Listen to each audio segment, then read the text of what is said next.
We now look at an example of finding a basis for the null space of a matrix. Let A be this 2x4 matrix here.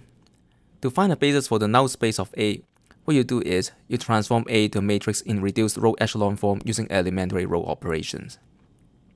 The first operation that we're going to do is we're going to replace row 2 by row 2 plus minus 2 times row 1. So minus 2 times row 1 added to row 2 will give me 0 here, and minus 2 times minus 1 is 2, so that's also 0. And minus 1 times minus 2 is 2, so this gives me 2, and this will be minus 2 here. Now let me replace row 2 with 1/2 times row 2, and what we get is the following. And finally, I'm going to replace row 1 with row 1 plus row 2. Now recall that this set here is given by order x. In this case, we're in R4, such that A times x is 0.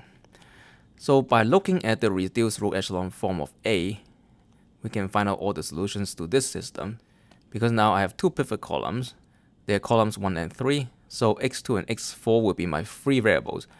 You can set x2 to s and x4 to t.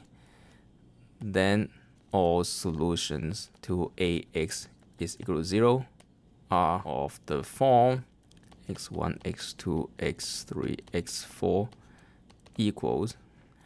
Now when x2 is s and x4 is t, x1 will have to be s minus 2t. That's because the first row here gives you the equation x1 minus x2 plus 2x4 equal to 0. And x2 is s, and also here x4 is t.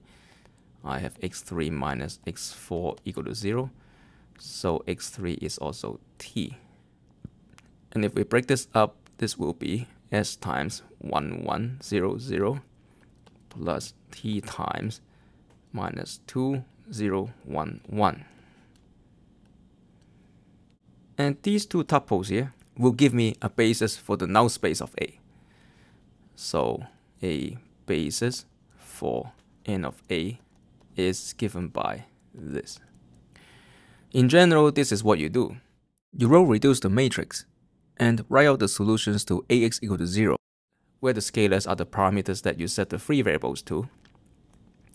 And so the dimension, as you can see, is precisely the number of non-pivot columns.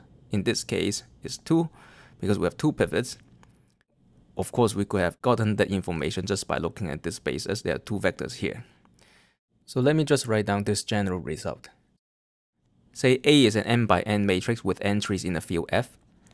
Suppose that R is another n by n matrix with entries in F that is row equivalent to A and is in reduced row echelon form. Row equivalent means that you can transform A to R using elementary row operations. Then the dimension of the null space of A is going to be given by n minus number of pivot columns in R. And this dimension has a special name. It's called the nullity of A.